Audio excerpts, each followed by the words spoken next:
Hi മക്കളെ, പുതിയ വീഡിയോയിലേക്ക് സ്വാഗതം. ആനുവൽ എക്സാം അടുത്തെത്തിയല്ലേ? ഇന്ന് നമുക്ക് റിവിഷൻ നോക്കിയാലോ? ആദ്യം നമുക്ക് 5ാം ക്ലാസ്സിലെ കേരള പാഠാവലി നോക്കാം. യൂണിറ്റ് 1 ഇത്തിരി പൂവേ കുരുന്നു പൂവേ. പാഠഭാഗങ്ങൾ ഏതൊക്കെയാണ്? മണ്ണിന്റെ കിനാവുകൾ, കാട്ടിലെ മഴ, ഡെയ്സി ചെടി. മിഴികളിൽ നീലവാനം മുഴുവൻ പ്രതിഫലിക്കുന്ന കുഞ്ഞു പൂക്കളെക്കുറിച്ചുള്ള പി മധുസൂദനന്റെ കവിതയാണ് മണ്ണിന്റെ കിനാവുകൾ. കടുത്ത വേനലിൽ വറ്റിവരണ്ട നീർച്ചാലുകൾക്കും തീ വീണ കുന്നുകൾക്കും മുകളിൽ പെയ്തിറങ്ങിയ കാട്ടിലെ കന്നിമഴയെക്കുറിച്ചുള്ള ഈ സോമനാഥിന്റെ ലേഖനമാണ് കാട്ടിലെ മഴ. വിഖ്യാതമായ ആൻഡേഴ്സൺ കഥകളിലെ ഒരു കൊച്ചു കഥയാണ് ഡെയ്സി ചെടി. ആരാലും ശ്രദ്ധിക്കപ്പെടാതെ നാട്ടിൻ പുറത്തെ ഒരു വീടിന് മുന്നിലെ പൂന്തോട്ടത്തിനരികിലായി വിരിഞ്ഞു നിന്ന ഡെയ്സി ചെടിയുടെയും വാനമ്പാടിയുടെയും സ്നേഹത്തിന്റെ കഥയാണിത്. ഇനി നമുക്ക് ഈ പാഠഭാഗത്തെ ചോദ്യം നോക്കാം. കടുത്ത വേനലിന് അറുതി വരുത്തിക്കൊണ്ട് മഴ പെയ്യുമ്പോൾ നിങ്ങളും സന്തോഷിക്കാറില്ലേ? മഴയെക്കുറിച്ച് നിങ്ങൾക്ക് എന്തെല്ലാം പറയാനുണ്ട്? ഒരു മഴ അനുഭവം എഴുതൂ. അപ്പൊ എന്തൊക്കെയായിരിക്കും മക്കളെ മഴ അനുഭവങ്ങൾ? വീടിനു മുമ്പിലെ വീതിയുള്ള വരാന്തയിൽ ഇരുന്നാൽ ആകാശം കാണാം. കറുകറുത്ത മേഘങ്ങൾ ആകാശത്ത് നിറയുമ്പോൾ ഞാൻ നോക്കിയിരിക്കും. പെട്ടെന്ന് എൻ്റെ ഉള്ളിൽ സന്തോഷം നിറയും. ഒരു ഇരമ്പൽ അടുത്തടുത്ത് വരും. ദാ വരുന്നു ആർത്തുലച്ചു കെട്ടി മഴ. തുള്ളികൾ തുള്ളി നിലത്ത്, നിലം തോടാകും. മഴവെള്ളം ഒഴുകി നടക്കും. തോടും കുളവും നിറയും. തവളകൾ ക്രോം ക്രോം പാടും. മരങ്ങൾ ആടി ഉലഞ്ഞു കുളിച്ച് മഴയിൽ രസിക്കും. ഞാനും ഇടയ്ക്കൊന്നും മഴയിൽ ചാടിക്കളിക്കും. കടലാസ് വഞ്ചി ഉണ്ടാക്കി മഴവെള്ളത്തിൽ ഒഴുക്കും. മഴ അപ്പോൾ തകർത്തു പെയ്ത് എൻ്റെ വഞ്ചി മുക്കും. ഞാൻ മഴയെ സ്നേഹിച്ചു. മഴ അത് പ്രകൃതിയുടെ ഉത്സവമല്ലേ? അടുത്തത് ഭൂമി ചാർത്തിയ കുങ്കുമപ്പൊട്ടുപോൽ തൂമയേറിയിടും വാടാ മലരുകൾ. ഇതുപോലെ നിങ്ങളെ ആകർഷിച്ച ഏതെങ്കിലും ഒരു പൂവിനെ കുറിച്ച് എഴുതൂ. അപ്പൊ മക്കൾക്ക് ഇഷ്ടമുള്ള പൂവിനെ കുറിച്ച് എഴുതാനാണ് പറഞ്ഞിരിക്കുന്നത്. സ്കൂൾ വിട്ടു വരുമ്പോൾ എന്നെ വരവേൽക്കാൻ എന്ന പോലെ നിറയെ പൂക്കളുമായി ചിരിച്ചു നിൽക്കുന്ന ചെങ്ങാതിമാരുണ്ട്. 4 മണിപ്പൂക്കൾ മഞ്ഞയും വെള്ളയും റോസും ചുവപ്പും നിറങ്ങളിൽ മുറ്റത്തിന്റെ പലയിടങ്ങളിലായി ചിരി തൂകി നിൽക്കുന്നുണ്ടാവും. അവർ മറ്റു പൂക്കളെല്ലാം രാവിലെ വിടരുമ്പോൾ 4 മണിപ്പൂക്കൾ ഉറക്കത്തിലായിരിക്കും. വൈകുന്നേരം മറ്റു പൂക്കളെല്ലാം വാടാറാകുമ്പോൾ 4 മണിപ്പൂക്കൾ കണ്ണു തുറക്കും. അഴകോടെ ചിരി തൂകി നിൽക്കും. പല നിറമുള്ള കുഞ്ഞു നക്ഷത്രങ്ങൾ പോലെ തോന്നും അവയെ കണ്ടാൽ. അടുത്ത ചോദ്യം, ഭംഗി എന്ന അർത്ഥത്തിൽ വരികളിൽ പ്രയോഗിച്ചിരിക്കുന്ന വാക്ക് ഏതായിരിക്കും മക്കളെ? തൂമ. അടുത്ത യൂണിറ്റ് 2 ഒപ്പം ചിരിക്കാം ഓർത്തു ചിരിക്കാം. പാഠഭാഗങ്ങൾ വായു ഇല്ലാത്ത ലോകം, കടങ്കല, നീർനാഗം. ചിരി ഒരു നല്ല മരുന്നാണ്. മനസ്സിനും ശരീരത്തിനും ആശ്വാസമേകാൻ ഏറ്റവും വേഗത്തിൽ പ്രവർത്തിക്കുന്ന മരുന്ന്. ഏത് വിഷമാവസ്ഥയും തരണം ചെയ്യാൻ നർമ്മത്തിന് കഴിയും. വായു ഇല്ലാതായുള്ള ലോകം ഭാവനയിൽ കണ്ട് അവതരിപ്പിക്കുകയാണ് വായുവില്ലാത്ത ലോകം എന്ന കവിതാഭാഗത്ത് കുഞ്ചൻ നമ്പ്യാർ. നേരിട്ട് ഉത്തരം പറയാതെ ചുരുക്കം ചില സൂചനകളിൽ ഉത്തരം ഒളിപ്പിച്ചു വച്ചിരിക്കുന്ന ചെറുവാക്യങ്ങളാണ് കടങ്കഥകൾ. കടങ്കഥകളിൽ കഥയും കാര്യവും ഉണ്ട്. ഒരിക്കൽ ഒരു മുത്തശ്ശനും കുട്ടികളും ചേർന്ന് നടത്തിയ കടങ്കഥ കളിയാണ് 2ാമത്തെ പാഠഭാഗം. എത്ര വിഷമം പിടിച്ച ജീവിതാനുഭവത്തെയും നർമ്മം കലർത്തി അവതരിപ്പിച്ച് വായനക്കാരെ ചിരിപ്പിക്കുന്ന എഴുത്തുകാരനായ വൈക്കം മുഹമ്മദ് ബഷീറിന്റെ കൊച്ചു കഥയാണ് നീർനാഗം. ഇനി ഈ പാഠഭാഗത്തെ ചോദ്യങ്ങൾ നോക്കാം. കഥാപാത്ര പരിചയം. നീർനാഗം എന്ന കഥയിലെ ഒരു പ്രധാന കഥാപാത്രമാണ് ബഷീറിന്റെ ബാപ്പ. അദ്ദേഹത്തിന്റെ സ്വഭാവത്തിന് എന്തെല്ലാം പ്രത്യേകതകളുണ്ട്? അവയെല്ലാം ഉൾപ്പെടുത്തി ബഷീറിന്റെ ബാപ്പയെ പരിചയപ്പെടുത്തുന്ന ഒരു കുറിപ്പ് തയ്യാറാക്കൂ. ബഷീറിന്റെ ഉപ്പയെക്കുറിച്ച് എഴുതാനാണ് പറഞ്ഞിരിക്കുന്നത്. നമുക്ക് ഈ പ്രവർത്തനം ചെയ്തു നോക്കാം. നീർനാഗം എന്ന കഥയിലെ പ്രധാന കഥാപാത്രമാണ് ബഷീറിന്റെ ബാപ്പ. നർമ്മബോധം, കൃത്യനിഷ്ഠ, സഹജീവി സ്നേഹം, ദൈവവിശ്വാസം, തെറ്റു കണ്ടാൽ കർശന നിലപാടെടുക്കുന്ന പ്രകൃതം. ഇങ്ങനെ ഒട്ടേറെ സ്വഭാവ സവിശേഷതകൾ ഇദ്ദേഹത്തിൽ ഒത്തുചേർന്നിരിക്കുന്നു. ഉച്ച നമസ്കാരത്തിന് വീട്ടിൽ വന്ന ബാപ്പ ബഷീർ പിടിച്ചുകൊണ്ടുവന്ന് വിരിയുടെ ഇടയിൽ തൂക്കിയിട്ട നീർക്കോലിക്കുഞ്ഞ് നിലത്ത് കിടന്ന് പൊളിയുന്നത് കാണുന്നു. അദ്ദേഹം നിസ്കാരം പൂർത്തിയാക്കിയതിനു ശേഷം ഈ കുരുത്തക്കേട് കാണിച്ച ബഷീറിനെ വിളിച്ചു വരുത്തി. മേലിൽ ഇത് ആവർത്തിക്കാതിരിക്കാൻ ചൂരൽ വടികൊണ്ട് തുടയിൽ 3 അടിയും കൊടുത്തു. അള്ളാഹുവിന്റെ സൃഷ്ടികളിൽ ഒന്നിനെയും കാരണം കൂടാതെ ദ്രോഹിക്കരുത് എന്ന താക്കീത് നൽകി നീർക്കോലിയെ പിടിച്ചെടുത്ത് കൊണ്ടുവിടാൻ പറയുകയും ചെയ്യുന്നു. മകൻ ചെയ്തത് തെറ്റാണെന്ന് അറിഞ്ഞ് അത് തിരുത്തുകയാണ് ബാപ്പ. മാത്രമല്ല, അദ്ദേഹത്തിന് സഹജീവികളോടുള്ള സ്നേഹവും ഇവിടെ പ്രകടമാണ്. നീർക്കോലിയെ കണ്ടപ്പോൾ അത് ചെയ്തതാരാണെന്ന് ഉമ്മയോട് അന്വേഷിക്കുകയാണ് ബാപ്പ ആദ്യം ചെയ്തത്. അവർ തമ്മിലുള്ള സംഭാഷണത്തിൽ ബാപ്പയുടെ നർമ്മബോധം പ്രകടമാണ്. കർശനക്കാരനും അതോടൊപ്പം സ്നേഹമുള്ളവനുമായ ഒരു പിതാവിനെയും ഇവിടെ കാണാം. നീർക്കോലിയെ കണ്ട് അത് എന്താണെന്ന് ചോദിച്ചപ്പോൾ നീർദാഗം എന്ന ബഷീറിന്റെ മറുപടി കേട്ട് ബാബ ചിരിക്കുന്നതും കഥയിലുണ്ട്. ഇങ്ങനെ കഥയിലുടനീളം നിറഞ്ഞു നിൽക്കുന്ന കഥാപാത്രമാണ് ബഷീറിന്റെ ബാപ്പ. അടുത്തത് യൂണിറ്റ് 3 നടന്ന് നടന്ന് പിന്നെ പറന്ന് പറന്ന് പാഠഭാഗങ്ങൾ. ഇടുക്കിയുടെ താജ്മഹൽ, ഉയരങ്ങളിലേക്കൊരു യാത്ര, ഉണ്ണിയുടെ വിമാനയാത്ര. നമുക്കതിലെ ചോദ്യങ്ങൾ നോക്കാം. ആദ്യത്തേത് സംഭാഷണം. ഇടുക്കി അണക്കെട്ട് കണ്ടതിന്റെ പിറ്റേ ദിവസം അഖിലും കൂട്ടുകാരനും തമ്മിൽ നടക്കാനിടയുള്ള സംഭാഷണം തയ്യാറാക്കൂ. അപ്പൊ എന്തൊക്കെയായിരിക്കും അഖിലും കൂട്ടുകാരനും പറഞ്ഞിട്ടുണ്ടാവുക മക്കളെ?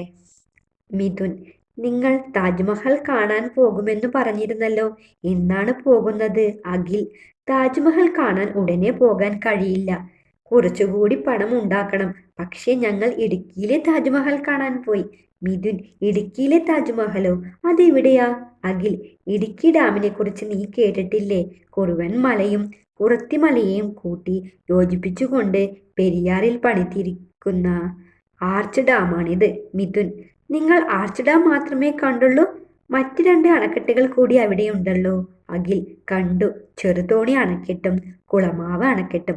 അവയിൽ ഗംഭീരം ആർച്ച് ഡാം തന്നെയാണ്. അടുത്ത ചോദ്യം. കത്ത് തയ്യാറാക്കുക. നിങ്ങളുടെ പ്രദേശത്തെ ഒരു വിനോദസഞ്ചാര കേന്ദ്രം കാണാൻ ക്ഷണിച്ചുകൊണ്ട് കൂട്ടുകാരിക്ക് കത്ത് തയ്യാറാക്കൂ. അപ്പൊ ആദ്യം കത്ത് എഴുതുമ്പോൾ സ്ഥലം, തീയതി എഴുതുക. പ്രിയപ്പെട്ട മീരെ, എന്തൊക്കെയുണ്ട് വിശേഷങ്ങൾ? പൂജ അവധിക്ക് നീ എൻ്റെ വീട്ടിൽ വരുമോ? വരികയാണെങ്കിൽ ഇവിടെ അടുത്തുള്ള മാംഗോ മെഡോസ് എന്ന പാർക്കിൽ നമുക്ക് പോകാം. ധാരാളം വിനോദസഞ്ചാരികൾ ഇവിടെ എത്താറുണ്ട്. ഒരു അഗ്രികൾച്ചറൽ തീം പാർക്കാണിത്. 4000-ലേറെ സസ്യവർഗ്ഗങ്ങൾ ഇവിടെയുണ്ട്. ഫലവൃക്ഷങ്ങളും പച്ചക്കറികളും എല്ലാം ഇതിൽപ്പെടും. പാടശേഖരത്തിനരികിലായാണ് ഈ പാർക്ക്. വെള്ളം തേവാനുള്ള ചക്രപ്പുരയും ചൂണ്ടയിടാനുള്ള സൗകര്യവും എല്ലാം ഇവിടെയുണ്ട്. വലിയ മത്സ്യക്കുളത്തിൽ മീനൂട്ട് നടത്താനും അവസരമുണ്ട്. പരശുരാമന്റെ വലിയ പ്രതിമയും വിവിധ ജീവജാലങ്ങളെ പാർപ്പിച്ചിരിക്കുന്ന ഇടവും എല്ലാം ഇവിടുത്തെ കാഴ്ചകളാണ്. കൂടാതെ നീന്തൽക്കുളം, ഔഷധത്തോട്ടം, സർപ്പക്കാവ്, റോപ്പ് കാർ, സ്നൂക്കർ, ട്രാംപോലൈൻ, ഇങ്ങനെ വ്യത്യസ്തമായ ധാരാളം കാഴ്ചകളുണ്ട് ഇവിടെ. നീ വന്നാൽ ഒരു ദിവസം നമുക്ക് അടിച്ചു പൊളിക്കാം. നീ എത്തുമെന്ന് കരുതുന്നു. സ്നേഹപൂർവ്വം, ആമി. അടുത്തത് യൂണിറ്റ് 4 കുടയോളം ഭൂമി. പാഠഭാഗങ്ങൾ. മഴ ചാറുമ്പോൾ, ഇതാ ഒരു മായാലോകം, ഡാലിയ മുമ്മയുടെ പുഴ. ഇനി നമുക്ക് ചോദ്യം നോക്കാം. കണ്ടറിഞ്ഞ് കേട്ടറിഞ്ഞ് ഒരിക്കൽ ഒരു ശാസ്ത്രജ്ഞന് ഒരു കിറുക്ക് തോന്നി. ആ കിറുക്ക് മണ്ണിനെക്കുറിച്ചും മണ്ണിനടിയിലെ ജീവജാലങ്ങളെക്കുറിച്ചുമുള്ള അന്വേഷണത്തിന് വഴിതെളിച്ചു. നിങ്ങൾ ചുറ്റുപാടുമുള്ള മരങ്ങൾ, ചെടികൾ, പൂക്കൾ, കുളങ്ങൾ, വയൽ, പുഴ തുടങ്ങിയവയെക്കുറിച്ച് എന്തെല്ലാം അറിയാം? ഏതെങ്കിലും ഒന്നിനെക്കുറിച്ച് അന്വേഷിച്ച് കുറിപ്പ് തയ്യാറാക്കാം. അപ്പം നമുക്ക് കുളത്തിനെ കുറിച്ചൊരു കുറിപ്പ് തയ്യാറാക്കി നോക്കാം. വീടിനടുത്ത് ചെറിയൊരു കുളമുണ്ട്. പാറ പൊട്ടിച്ചുണ്ടായ കുളമാണ്. അമ്മയുടെ കൂടെ ഇടയ്ക്ക് ഞാൻ അവിടെ പോകാറുണ്ട്. ഇത്തവണ പോയപ്പോഴാണ് കുളത്തിൽ പായല നിറഞ്ഞ് കിടക്കുന്നത് കണ്ടത്. കുഞ്ഞു മീനുകളും വെള്ളത്തിൽ ആശാനും കുളത്തിലൂടെ ഓടി നടക്കുന്നത് കണ്ടു. പായല് കൂടാതെ ഇത്രതരം ചെടികളാണ് വെള്ളത്തിൽ വളരുന്നത്. തവളയും ഞണ്ടും നീർക്കോലിയും വാൽമാക്രിയും ഞമുണിക്കയും എല്ലാം ചേർന്ന വലിയ ജീവലോകമാണ് അവിടെ കണ്ടത്. അടുത്ത ചോദ്യം. 2 മഴക്കാഴ്ചകൾ.